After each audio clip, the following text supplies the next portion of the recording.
I'll never understand why human beings seem almost instinctively to seek reasons to hate one another. As if it's not bad enough that global leaders are always setting human beings against one another so that they can profit monetarily or politically, we're always so set and ready to express our hatred for one another. The fact that people would express hatred towards one another over video games and the hardware that they're played on is truly mystifying to me. Not long ago, we all witnessed a gamer who works in the medical field who went online to impress other gamers with his chosen career, even at the expense of his patient. As the guy was issuing a public apology, I couldn't help but feel sorry for the guy. He seemed to be genuinely sorry for what he had done. Like many people, the guy was probably the victim of his online alter ego. We also have people going online pretending to be rich and saying poor people shouldn't invest money in video games. This flies in the face that according to a number of studies, most Americans are spending money they don't have. In other words, most Americans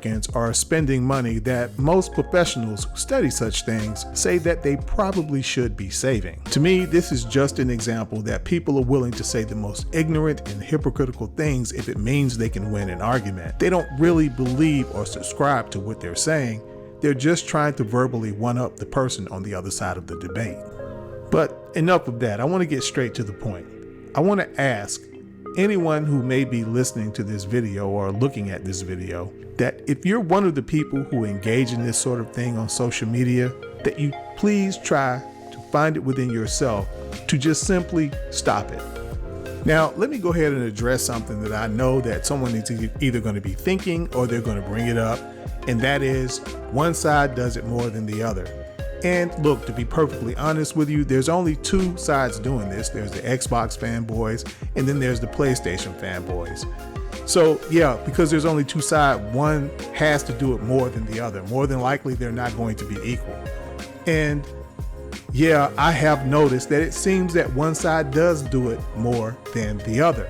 But that's not really what's important here. What's important here is to try to stop it. And I want to tell you that it is my opinion that most of the most egregious violators online probably aren't really gamers, especially on that side that may do it more than the other, or the side that seems to say the craziest things.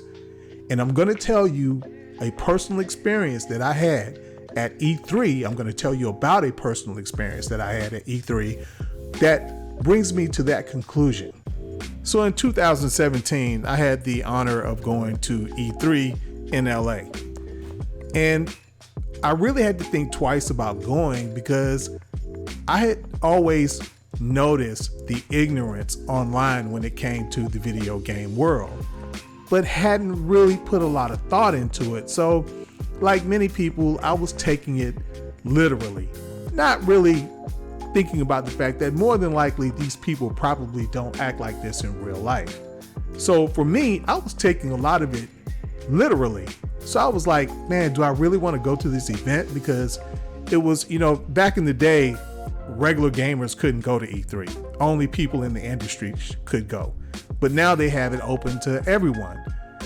So, I was really experiencing a little anxiety, I guess you could say, about it, which is not normal for me. But I wanted to go because I had, I'd always wanted to go all my life as a gamer. But I was thinking, man, these people are going to be, this place is going to be filled with these types of people that you see online. And that's what I was thinking. I was thinking that is what I was going to encounter. But I have to tell you, I was really surprised to go in and find that it was nothing like that. Everyone there was so nice and respectful. Everyone got along with one another. I didn't even see anybody arguing about anything. Everyone was respectfully waiting in these insanely long lines to play different games.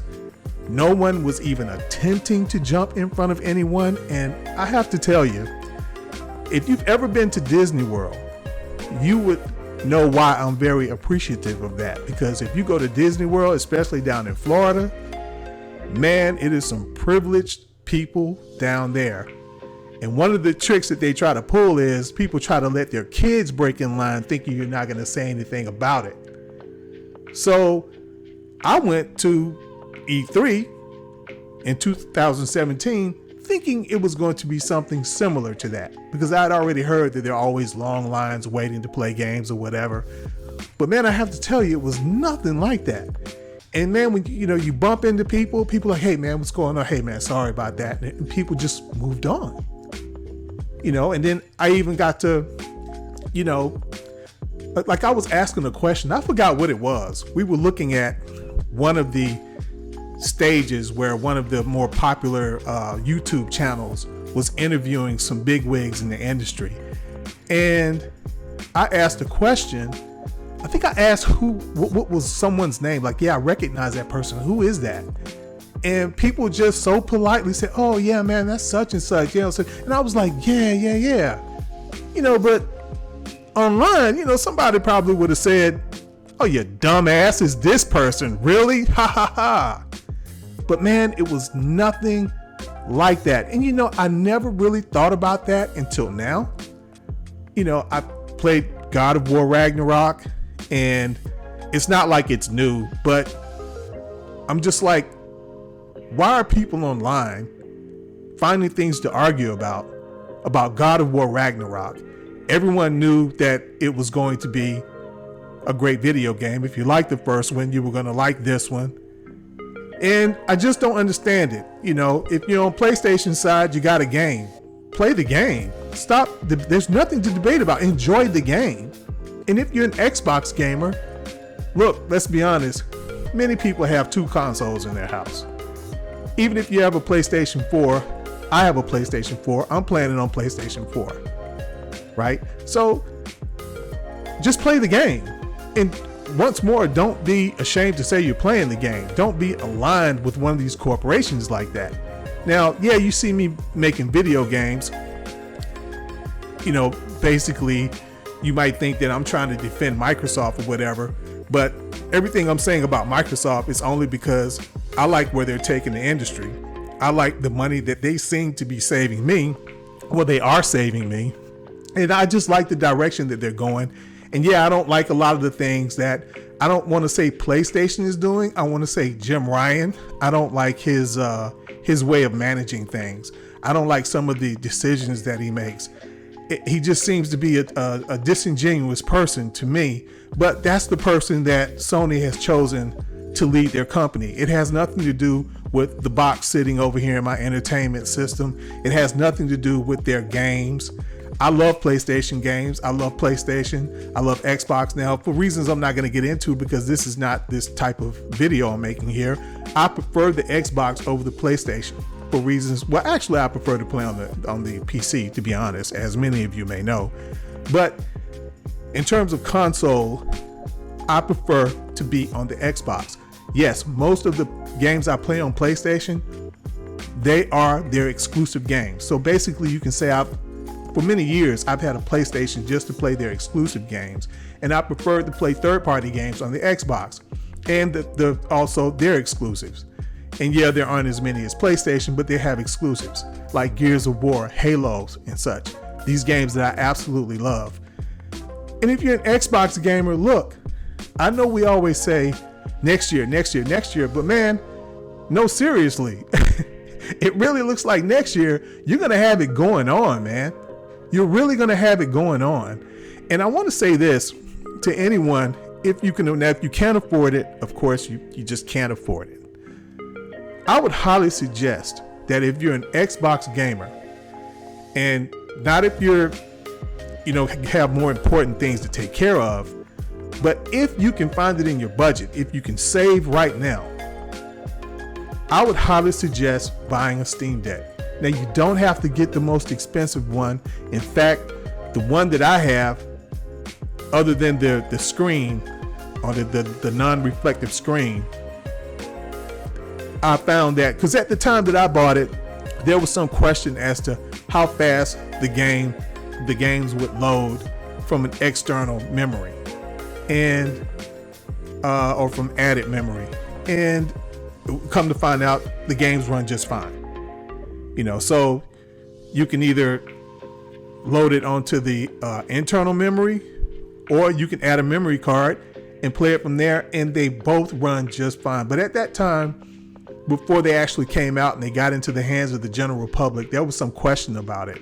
So I bought the most expensive one just to be safe. But I'm here to tell you, now that it's all said and done, now that they're in everyone's hands, you can buy the $300 one and still have an excellent machine in your hands.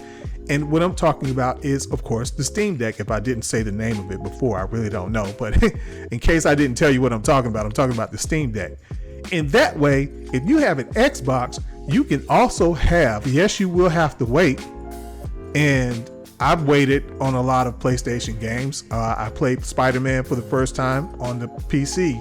I'm going to be playing Horizon Zero Dawn for the first time on the PC. I never played it before. So yeah, you might have to wait, but eventually, and let's be honest, this wait window is going to close. It's going to tighten very, very tight. And yeah, I personally believe there's going to come a day when the game is going to drop, and soon the game is going to drop on the PlayStation, and then it's going to go like maybe 2 months later or whatever, straight to PC.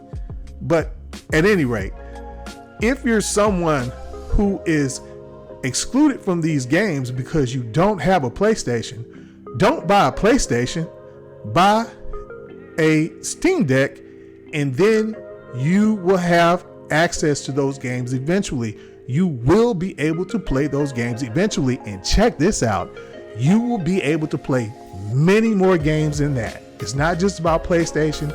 Steam has, I don't care what anybody says, you can say whatever you want to say about Steam, and there's definitely some negative things that can be said about them, but man, they have awesome sales, and I have videos out about those sales. I'll put the links down in the bottom, honestly, if I can remember, because I'm actually not gonna finish this video until probably next week sometime. But yeah, so as an option, you have your Xbox. For whatever reason, you don't have your PlayStation, but you want to play these games, but you don't necessarily feel like you need to play them right away. Like if you're an Xbox owner and you've never played God of War, the first God of War is great. Play it. You can play it on the Steam Deck. It runs much better than it runs on the PlayStation 4, that is. And you can play all those games. Like if you never played Horizon Zero Dawn, you can play Horizon Zero Dawn. And as I've stated, more importantly, many, many other games. Now that is, I go back and say again, if it's in your budget. If it's not in your budget, man, look, completely understand. Do what you got to do. Put that good, healthy food on the table before you go out and buy any of this hardware. So if it is a choice between food and gaming, then of course, put that food, put those vegetables, that meat, on the table, that fish or whatever. Eat good, and then think about gaming later. But I go back to what I was saying earlier. Look, we're Americans. We come from a capitalistic society that's always putting these products in our face. They encourage spending from everyone. That is the reason why when people go online talking about poor people buying this and poor people buying that, we're all spending money we probably should be saving. That's just how it is. Some of us are more egregious than others, but that's just how it is. I probably should be saving more money than I save. Now I save, but I probably should be saving more. So I'm going to tell you something. When you portion, you don't make yourself look good. You only make yourself look bad. And I mean that literally. I know people wouldn't do that unless they thought it made them look good, but it doesn't. It actually makes you look very sad, and it makes you look pathetic. So it doesn't make you look like first of all, nobody really believes you're rich, because people think, if you're rich, you're not going to be online poor shaming other people. So, hey guys, I'm just going to leave you with this idea. It's just an idea. Okay. When you're online and you're engaging with other people, do one simple thing. Try to be yourself. Try to be who you are. Take your alter ego, your online alter ego, and murder it. Stab it to death. Shoot it. Beat it to death. Do whatever you have to do with it, but just kill it. Okay? Now, will that solve everything? No, it won't. But look, let's be honest.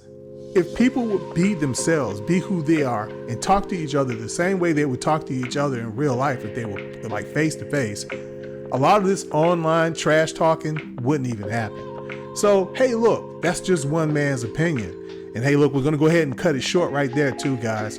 If you liked the video, give it a like. And if you didn't like the video, give it a thumbs down, because you know what I always say, I'm a big boy and I can take it. And hey guys, as usual, no matter what platform you play on, no matter what games you like or dislike, I want all of you to stay safe.